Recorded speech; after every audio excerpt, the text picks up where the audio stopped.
I come from the east section of Brooklyn. One of my most vivid memories of growing up there is the smell of smoke. Fires everywhere. I think we set the record for fires. One day I got into a disagreement in the street, and the kid picked up a can and struck me on the head. Blood all over my hands and my shirt and my face and my shoes. My father was gone, so I started banging on every door in the hallway.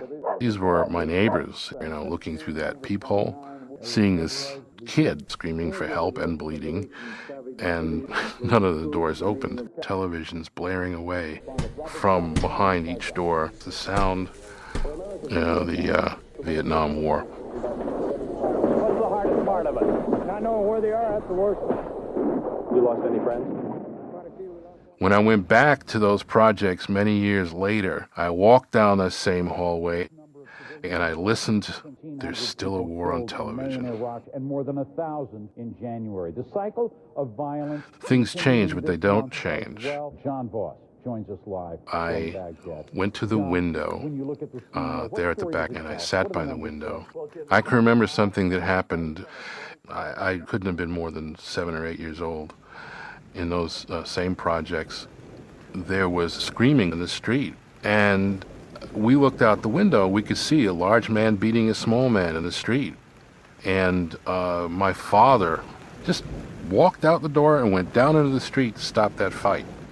I was in the apartment looking out the window.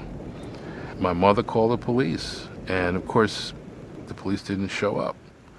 I was aware there were reasons why people did not intervene, because there was always a possibility that the peacemaker would be killed.